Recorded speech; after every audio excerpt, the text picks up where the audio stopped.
Telugu Desam party కుటుంబ పెద్దలు, Telugu Desam party జాతీయ అధ్యక్షులు, మనందరి అభిమాన నాయకులు, రాష్ట్ర ముఖ్యమంత్రి గారు శ్రీ నారా చంద్రబాబు నాయుడు గారికి తెలుగుదేశం పార్టీ భవిష్యత్తు, తెలుగుదేశం పార్టీ కార్యనిర్వాహక అధ్యక్షుడు శ్రీ నారా లోకేష్ బాబు గారు వేదిక మీద ఈ ప్రాంగణంలో ఆంధ్రప్రదేశ్ నలుచెరగల్లో వీక్షిస్తున్నటువంటి తెలుగుదేశం పార్టీ కుటుంబ సభ్యులు, ఈ దేశం ప్రపంచంలో ఈ మహానాడిని తిలకరిస్తున్నటువంటి ప్రతి ఒక్కరికి పేరు పేరున హృదయపూర్వకమైనటువంటి నమస్కారాలు, అభినందనలు తెలియజేస్తున్నాను. నాకు ఇచ్చినటువంటి తీర్మానం విధ్వంసం నుండి వికాసం. నాకు తెలిసి విధ్వంసం అనే పేరు జపాన్లో అణుబాంబులు పడేటప్పుడు విన్నాం, రాజులు పోరాటం చేసేటప్పుడు కోటల మీద దాడులు జరిగినప్పుడు విన్నాం. మళ్ళీ 2019లో ఒక దుర్మార్గుడు ఈ రాష్ట్రానికి ముఖ్యమంత్రిగా బాధ్యతలు స్వీకరించిన తర్వాత ఆ పదం విన్నది ఆంధ్రప్రదేశ్ రాష్ట్రంలో అని చెప్పి సందర్భంగా తెలియజేస్తున్నాను. నేను చాలా సందర్భాల్లో చెప్పాను, ప్రజలది తప్పని. పార్టీకి సంబంధం లేదు, ఎవరికీ సంబంధం లేదు. వ్యక్తిగతంగా నేను ఎప్పుడూ ఒక పౌరుడిగా ఈ మాట చెప్తుంటాను. ప్రజలు ఎప్పుడూ అప్రమత్తంగా లేకపోతే చాలా పెద్ద ప్రమాదం జరుగుతుంది. ఆ ప్రమాదమే 2019వ సంవత్సరం ఎన్నికల్లో జరిగిందని ఘంటాపథంగా నేను చెప్పదలిచాను. ఎవరో కొత్తగా రాజకీయాల్లోకి వచ్చి రాజకీయ పార్టీ పెట్టి నేనేదో ఉద్ధరిస్తానంటే, తెలుసో తెలియక అధికారాన్ని ఇచ్చారంటే ఒక అర్థం ఉంటుంది. తండ్రి అధికారాన్ని అడ్డం పెట్టుకొని 1,00,000 కోట్ల రూపాయలు దోపిడీ చేశారనే అభియోగాలు ఉన్నటువంటి వ్యక్తి 11 ఛార్జ్షీట్లలో 16 మాసాలు జైల్లో ఉన్నటువంటి ఒక దొంగని తెలిసి ఓట్లు వేసి అధికారాన్ని ఇవ్వడం ప్రజలు చేసినటువంటి పెద్ద పొరపాటు అని చెప్పి సందర్భంగా తెలియజేస్తున్నాను. ప్రజలు ఇచ్చినటువంటి అధికారాన్ని కనీసం రాష్ట్రం గురించి, ప్రజల గురించి, ఈ రాష్ట్ర భవిష్యత్తు గురించి ఆలోచించవలసినటువంటి ముఖ్యమంత్రి అధికారం వచ్చిన తర్వాత ప్రమాణ స్వీకారం చేసినటువంటి మొదటి రోజు నుంచి దిగిపోయినటువంటి చివరి రోజు వరకు ఆంధ్రప్రదేశ్ రాష్ట్రాన్ని విధ్వంసం చేయడమే ఒక ప్రణాళికగా పెట్టుకొని పనిచేసిన విషయాన్ని ఈ సందర్భంగా తెలియజేస్తున్నాను. దానికి సజీవ సాక్షులుగా ఆ రోజు శాసనసభలో, శాసనసభ బయట ఆంధ్రప్రదేశ్ రాష్ట్ర తెలుగుదేశం పార్టీ అధ్యక్షులుగా నా కళ్ళతో నేను చూసి అనుభవించానని చెప్పి సందర్భంగా తెలియజేస్తున్నాను.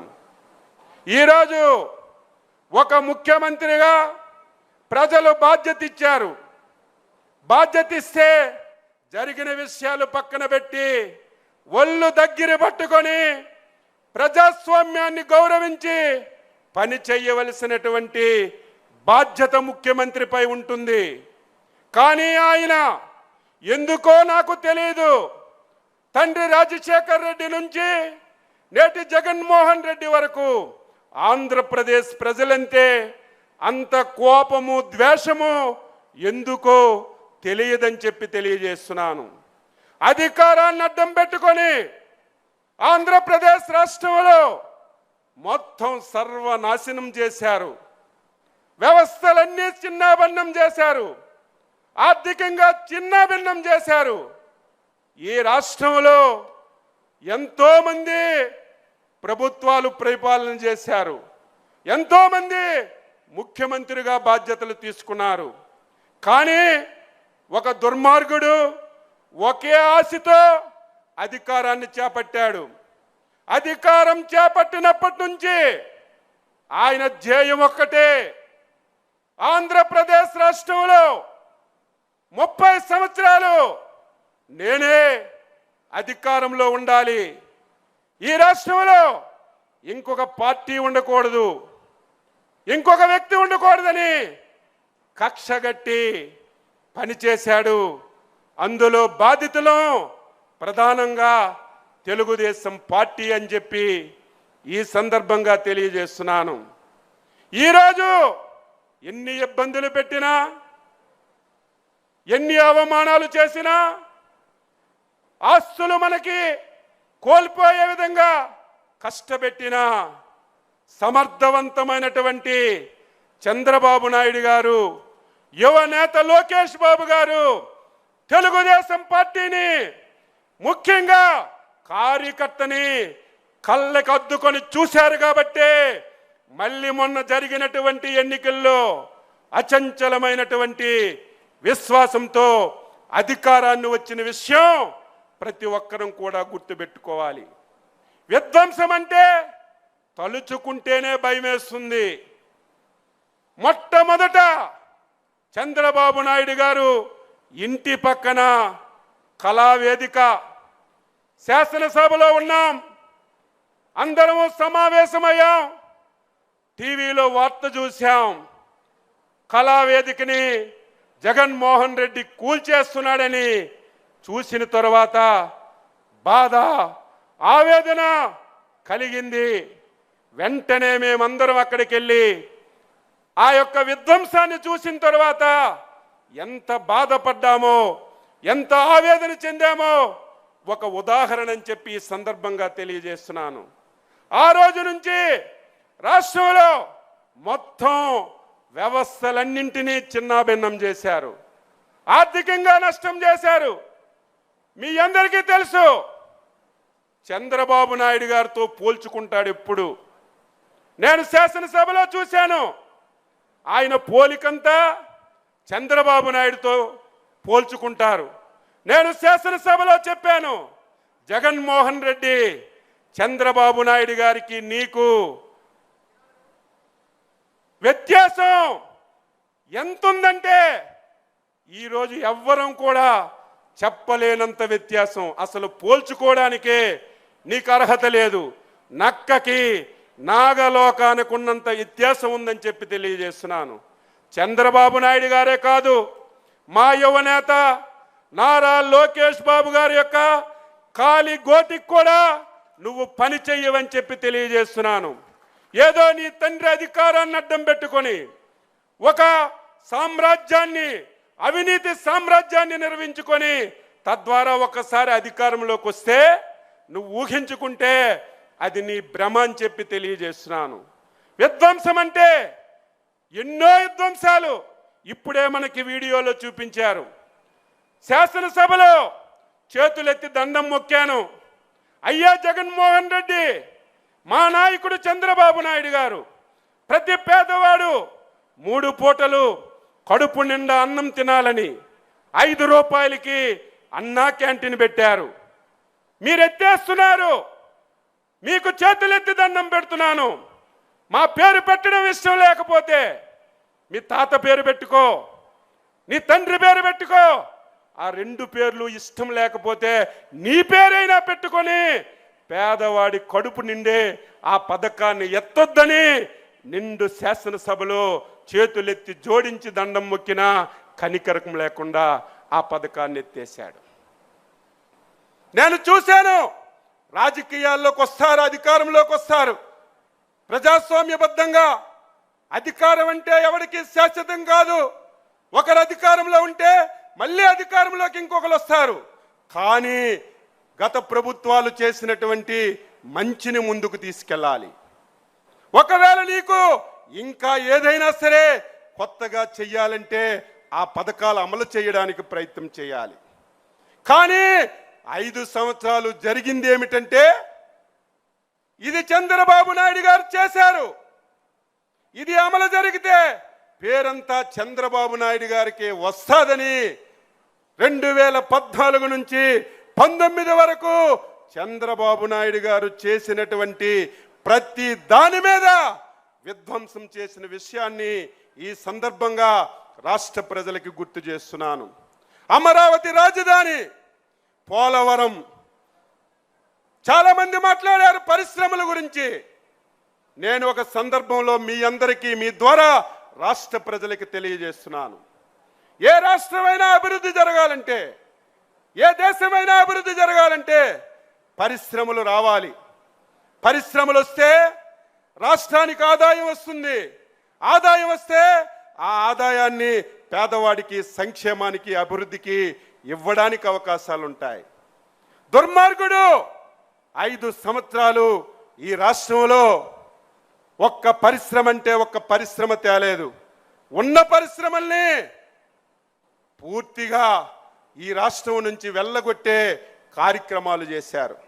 మీరు, నేను, అందరం ఎన్డీఏ పార్టీలు ఎలక్షన్లలో మాటిచ్చాం, రేపు మాకు అధికారాన్ని ఇవ్వండి. అందులో మన యువనేత ఈ రాష్ట్రమంతా తిరిగి యువతలకి చైతన్యపరిచి, రేపు మా ప్రభుత్వం వస్తే ఈ రాష్ట్రానికి పరిశ్రమలు తెస్తాం, 20 లక్షల మందికి ఉద్యోగాలు ఇస్తామని బల్లగుద్ది మనందరం చెప్పాం. ప్రజల ఆశీర్వాదంతో అధికారంలోకి వచ్చాం. ఇచ్చిన మాట నిలబెట్టుకోవాలి. 20 లక్షల ఉద్యోగాలు ఇవ్వాలంటే పరిశ్రమలు రావాలి. పరిశ్రమలు రావాలంటే గత 5 సంవత్సరాలు ఎవరైనా సరే ఈ రాష్ట్రానికి రమ్మంటే, ఈ రాష్ట్రంలో వచ్చి పరిశ్రమ పెట్టమంటే మీ రాష్ట్రానికి ఒక దండమని పరిగెట్టినటువంటి పరిస్థితులు మన కళ్ళ ముందు చూశాం. మళ్ళీ ఈ రాష్ట్రంలో పరిశ్రమలు తీసుకురాగలమా, మళ్ళీ 20 లక్షల ఉద్యోగాలు ఇవ్వగలమని నేను కూడా ఆందోళన చెందాను. అయితే ఈ రాష్ట్రం అదృష్టం, సమర్థవంతమైన నాయకుడు, ఈ రాష్ట్రానికి ఒక brand ambassador CBN Chandrababu Naidu గారు అని చెప్పి మీ అందరికీ తెలియజేస్తున్నాను. దానికి తోడు యువకుడు, విద్యావంతుడు, దేశ ప్రపంచాల్లో అన్ని విషయాలు తెలిసినటువంటి నారా లోకేష్ బాబు గారి యొక్క సహకారం, పవన్ కళ్యాణ్ గారి యొక్క తోడ్పాటు, ఈ 24 మాసాలు ప్రతి ఒక్కరం మాట్లాడాలి. ఈ దేశంలో, ప్రపంచంలో ఎన్నో రాష్ట్రాలు ఏర్పడ్డాయి. స్వతంత్ర భారతదేశంలో ఎన్నో రాష్ట్రాలు ఉన్నాయి. కానీ 24 మాసాల్లో 24 లక్షల కోట్లు ఈ రాష్ట్రానికి పెట్టుబడి తెచ్చి 24 లక్షల మందికి ఉద్యోగ ఉపాధి అవకాశాలు వచ్చే విధంగా చేశారంటే దానికి కర్మ, కర్త, క్రియ మన నాయకుడు చంద్రబాబు నాయుడు గారని ఈ సందర్భంగా మీ అందరికీ తెలియజేస్తున్నాను. ఈరోజు మనందరం అప్రమత్తంగా ఉండాలి. సమయం లేదు, చాలా విషయాలు చెప్పాలి. కానీ సమయం మనందరం చూసుకోవాల్సినటువంటి అవసరం ఉంది. కాబట్టి కొన్ని విషయాలే మీ అందరితో చెప్తున్నాను. ఈ 24 మాసాల్లో ఎవరైతే జగన్మోహన్ రెడ్డి విధ్వంసం చేశారో మళ్ళీ అన్ని వ్యవస్థల్ని గాడిలో పెట్టాం. ఆగిపోయిన ప్రతి పన్ని శరవేగంతో ముందుకు తీసుకెళ్తున్నాం. అమరావతి శరవేగంతో ముందుకెళ్తుంది. ఎవరికైనా సిగ్గుండాలి, ఎవరైనా మాట్లాడితే అసహించుకుంటారని జ్ఞానమైన ఉండాలి. కానీ గొడ్డల పార్టీ అధ్యక్షుడికి ఆ సిగ్గు లేదు, ఆ జ్ఞానం లేదు. అధికారంలోకి వచ్చినంత వరకు రాష్ట్రానికి అమరావతి రాజధాని అని చెప్పావు. అధికారంలోకి వచ్చిన తర్వాత ప్రజల మధ్యన, ప్రాంతాల మధ్యన పగవు పెట్టి 3 రాజధానులు అన్నావు.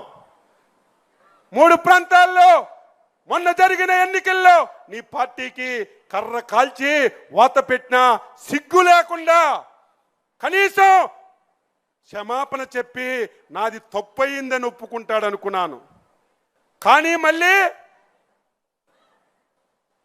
మొన్ననే కేంద్ర ప్రభుత్వం పార్లమెంటులో, రాజ్యసభలో, ఈ దేశంలో ఉన్నటువంటి అన్ని పార్టీలు ఆంధ్రప్రదేశ్కి ఏకైక రాజధాని అమరావతిని చట్టం చేసిన తర్వాత కూడా మావిగనని చెప్పి మళ్ళీ మన మధ్యన మాట్లాడుతున్నాడంటే ఆ గొడ్డల పార్టీ అధ్యక్షుడికి ఏమనాలో అర్థం కానటువంటి పరిస్థితి అని చెప్పి తెలియజేస్తున్నాను.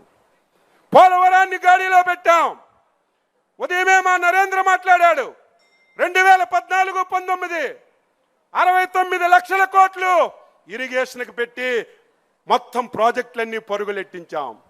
5 సంవత్సరాల్లో ఒక్క ప్రాజెక్ట్ ఇవ్వలేదు.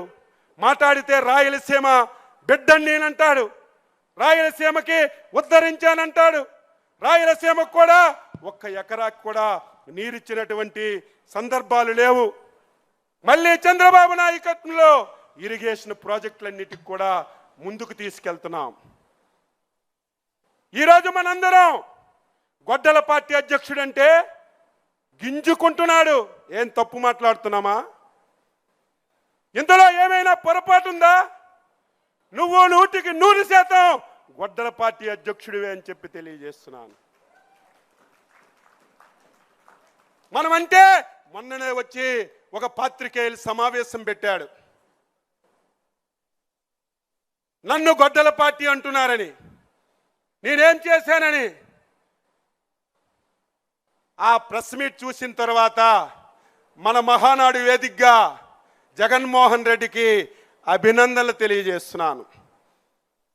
ఆ ప్రెస్ మీట్ ఎందుకు పెట్టాడు? మీరందరూ నా ఒక్కనే గొడ్డల పార్టీ అంటున్నారు. నాది కాదు, మా కుటుంబ నేపథ్యమే ఒక ప్రేక్షణ పునాదుల మీద పుట్టిందని సాక్షాత్తు జగన్మోహన్ రెడ్డి పాత్రికేయుల సమావేశంలో పుట్టాడు. వారి తాత రాజారెడ్డి ఎవరైనా సరే సహాయం చేస్తే మనం వారికి మెచ్చుకుంటాం, జీవితాంతం రుణపడి ఉంటాం.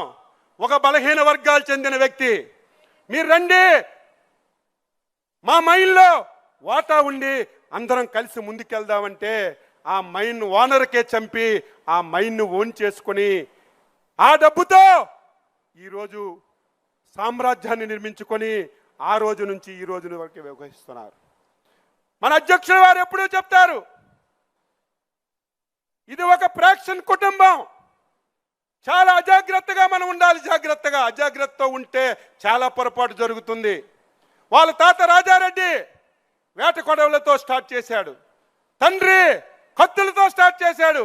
ఈయన వచ్చేసరికి గొడ్డలతో రాజకీయం చేసి ఈ రాష్ట్రాన్ని మొత్తం నాశనం చేయడానికి ఒక కంకణం కట్టుకొని పనిచేస్తున్నాడు. మాట్లాడితే అబద్ధాలు. నిన్న ఈరోజు పవిత్రమైనటువంటి మహానాడు జరుపుకుంటే నిన్నే ఒక సమావేశం పెట్టాడు.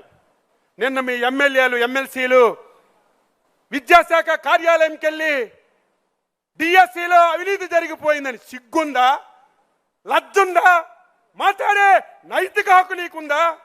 5 సంవత్సరాల అధికారంలో ఉండి ఒక్క ఉపాధ్యాయ పోస్టు కూడా నువ్వు తీయకపోతే, మా యువ నాయకుడు అధికారంలోకి వస్తే మొదటి డిఎస్సి పెట్టి నేను ఉద్యోగాలు ఇస్తానని ఒక మాటిచ్చి మీరు కక్షగట్టి ఆ నోటిఫికేషన్ ముందుకెళ్లకుండా 100 కోట్లు కేసులు కోర్టులో వేస్తే కోర్టులన్నీ క్లియర్ చేసి డిఎస్సిని పారదర్శకంగా చేసి ఉద్యోగాలు ఇచ్చాం. పోనీ ఏదైనా తప్పు జరిగిందంటే ఎప్పుడు అడగాలి? పరీక్ష జరిగినప్పుడు అడగాలి. ఉద్యోగ పత్రాలు ఇప్పుడు జరగాలి. దొంగల పడిన 6 మాసాలకి కుక్కల మొరిగినట్టుగా ప్రజా సమక్షంలో వాళ్ళకి మనం ఉద్యోగ పత్రాలు ఇచ్చి వాళ్ళు పాఠశాలలో జాయిన్ అయ్యి వారు బ్రహ్మాండంగా చదువు చెప్పుకుని సంవత్సరం తర్వాత గొడ్డల పార్టీ బాగా ఎక్కింది కాబట్టి దీన్ని డైవర్ట్ చేయాలి. డైవర్ట్ చేయాలంటే అచ్చెన్నాయుడు మీదో, ఎక్స్ మీదో, వై మీదో విమర్శ చేస్తే ఎక్కదని మన జాతీయ పార్టీ వర్కింగ్ ప్రెసిడెంట్ మీద ఈరోజు కావాలని చెప్పి విమర్శలు చేస్తున్నారు. దీన్ని మనందరం కూడా తిప్పి కొట్టాలని చెప్పి తెలియజేస్తున్నాను. నిన్న ఒక బుక్ రిలీజ్ చేశాడు. ఆ బుక్ మొత్తం చూస్తే నాకే ఆశ్చర్యం. ఆ బుక్ పేరు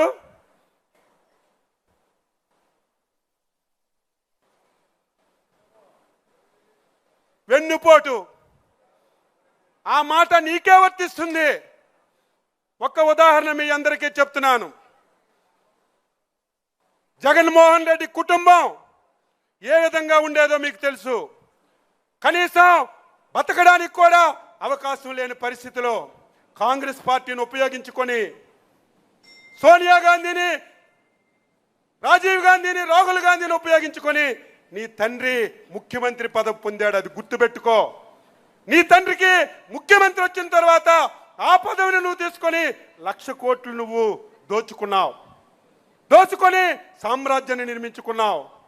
నువ్వు నీ తండ్రి చనిపోయిన తర్వాత ముఖ్యమంత్రి పదవి ఇవ్వలేదని కాంగ్రెస్ పార్టీని వదిలేవు. అది వెన్నుపోటు అని చెప్పి మీ అందరికీ తెలియజేస్తున్నాను. ఆ పార్టీ వల్ల మీరు, మీ కుటుంబం బాగుపడి ఆ పార్టీని వదిలి బయటకు వచ్చినటువంటి నువ్వు వెన్నుపోటు పొడిచి మమ్మల్ని అని చెప్పి మీరు అడుగుతున్నారు. ఈరోజు ఎలక్షన్ మేనిఫెస్టో గురించి మాట్లాడుతున్నావు. ఏముంచావు ఈ రాష్ట్రంలో? 5 సంవత్సరాలు ఈ రాష్ట్రంలో ఏమైనా ఉంచావా? 13 లక్షల కోట్ల అప్పులు. ఏ వ్యవస్థ చూసినా చిన్న భిన్నం. మేము ఊహించలేదు ఇంత దారుణాలు జరిగాయని. ఎలక్షన్లో మాటిచ్చాం.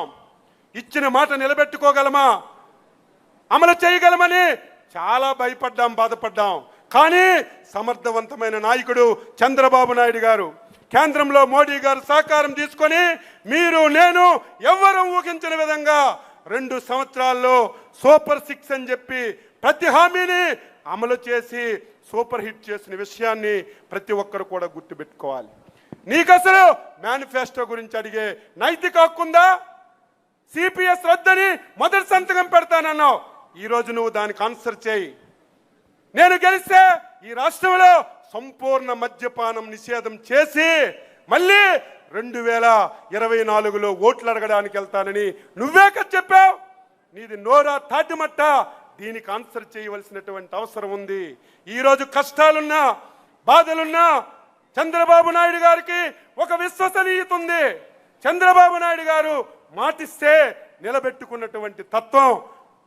తప్పనిసరిగా అమలు చేశాం. రేపు భవిష్యత్తులో ఒక పైసా వస్తే ఆ పైసా పేదవాడికే పంచడానికి, ఈ రాష్ట్రానికి మేలు చేయడానికి అహర్నిశలు కృషి చేస్తున్నటువంటి చంద్రబాబు నాయుడు గారికి మనందరం సహకరించాలి. చివరగా ఒకే ఒక్క మాట చెప్పి ముగిస్తున్నాను. మనందరం అప్రమత్తంగా ఉండాలి. 2014-19 ఈ దేశంలో చంద్రబాబు నాయకత్వంలో నేను చాలాసార్లు ఎమ్మెల్యేగా పనిచేశాను, మంత్రిగా పనిచేశాను. ఎప్పుడూ ఆ 5 సంవత్సరాలు జరిగిన అభివృద్ధి, సంక్షేమం ఎప్పుడూ జరగలేదు. కానీ మనం చేసింది చెప్పుకోలేదు. చేసిన అభివృద్ధి, సంక్షేమం చెప్పుకోలేక వాడు చెప్పిన అబద్ధాలు ప్రజలు నమ్మి 2019లో మనకి నష్టం జరిగింది. జగన్మోహన్ రెడ్డి, ఈసారి నీకు ఆ ఛాన్స్ ఇవ్వమని చెప్పి తెలియజేస్తున్నా. నువ్వు ఒకటి చెప్తే 2 చెప్తాం, 2 చెప్తే 3 చెప్తాం. అది కూడా నీలాగా అబద్ధాలు కాదు, వాస్తవాలు. చేసిన పనులు ప్రజలకు చెప్పి చైతన్యపరిచి మళ్ళీ జీవితంలో ఈ రాష్ట్రంలో వైసీపీ పార్టీ, జగన్మోహన్ రెడ్డి పాతాళానికి పాతి పెట్టి శబాష్ తెలుగుదేశం, శబాష్ పసుపు జెండాని నిలబెట్టుకుంటామని చెప్పి మీ అందరికీ తెలియజేస్తూ విధ్వంసం నుంచి వికాసం వరకు తీసుకెళ్తున్నాం. రేపు భవిష్యత్తులో ఆంధ్రప్రదేశ్ రాష్ట్రాన్ని ఈ దేశంలో ఒక అగ్రగామిగా నిలబెట్టడానికి మనందరి సహకారంతో చంద్రబాబు నాయుడు గారు, యువనేత లోకేష్ బాబు గారు కలిసి ఈ రాష్ట్రాన్ని ముందుకు తీసుకెళ్తారని ఈ సందర్భంగా తెలియజేస్తూ ఈ అవకాశం ఇచ్చినటువంటి అధ్యక్షుల వారికి, లోకేష్ బాబు గారికి హృదయపూర్వకంగా అభినందనలు తెలియజేస్తూ సెలవు తీసుకుంటున్నాను. జై హింద్. తెలుగుదేశం, తెలుగుదేశం, తెలుగుదేశం. చంద్రబాబు నాయకత్వం, చంద్రబాబు నాయకత్వం, చంద్రబాబు నాయకత్వం. యువ నేత నారా లోకేష్ బాబు నాయకత్వం. యువ నేత నారా లోకేష్ బాబు నాయకత్వం, యువ నేత నారా లోకేష్ బాబు నాయకత్వం. ఎన్టీఆర్ ఎన్టీఆర్ ఎన్టీఆర్. జై హింద్. Thank you. వెల్, మీ ఆవేదన ప్రతి కార్యకర్త గుండెల్లో ఉందన్నా.